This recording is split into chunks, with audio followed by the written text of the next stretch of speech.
Welcome back, everyone. Still Ryan Quint here, and we are currently at the 6th Annual Emerging Civil War Symposium here just outside of Fredericksburg, Virginia. And I am joined by Drew Gruber, who just recently finished up a fantastic talk regarding the Battle of Williamsburg in May of 1862. It was a perfect talk right after lunch. It was animated, it was funny, got people out of their seats roaring with laughter, so it was great. So what we want to do is kind of ask a couple quick questions. So if you could just, if you could boil the Battle of Williamsburg's importance down to a 30-second clip. What is it about Williamsburg that's so important? Great question, thank you. Militarily, for the soldiers who were there, who were fighting, it sets sort of a pace that they will come to recognize for the rest of the war. For the commanders who are in the field, it gives them an idea of what it's like to actually command.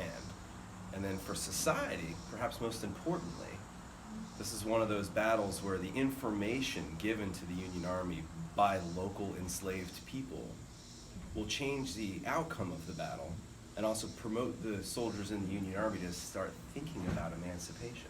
Okay, yeah. So you got a kind of a grouping together of a lot of different fields of study. Being that this year's theme is Forgotten Battles of the Civil War, why is it that you think Williamsburg is a forgotten battle when it comes to the Civil War? It's this gigantic clash, a lot of the things are going on at play. Why is it forgotten? I think the most obvious reason is when you think Williamsburg today, you don't think Civil War or James Longstreet or Pickett or Hancock or Kearny. You think George Washington and the British Army, the American Revolution, because memory says Williamsburg is a colonial town. That is true. So I think you mentioned it during the talk that Williamsburg in 1781 had one shop that was open. It's not a busy place. Not kind of a quiet place.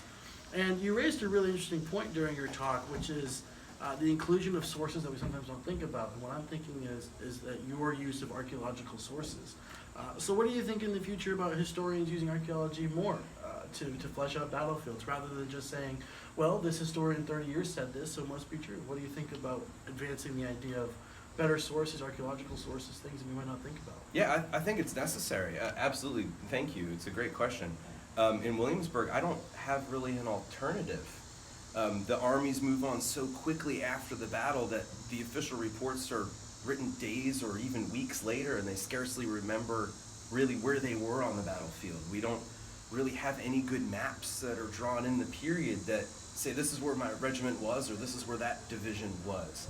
We know of a couple photographers who come through Williamsburg right after the battle. We know what they take pictures of, but those photographs don't survive. And certainly because Williamsburg was important then as it is today, it's developed. So even the landscape's different. So if you take the official reports out on the landscape and you sit there and try to figure out where the 7th Virginia was, it doesn't look anything like they tried to report it. So the only evidence I can really turn to make a definitive case for where the battle happened is archaeology. So I would encourage anybody who studies the Civil War, or the American Revolution for that matter, to think about these archaeological resources as the one piece of evidence that you really can't reinterpret. It doesn't argue with us too much. It says that's where they were. Well, there you have it. For those of you who are interested, know that Drew here is working alongside Doug Crenshaw for a book about the Peninsula Campaign for Emerging Civil War series. Look forward to that in the coming future, yeah? Yeah, absolutely. All right, well, there you have it. Drew Gruber, everyone. Thanks, Ryan. Thank you.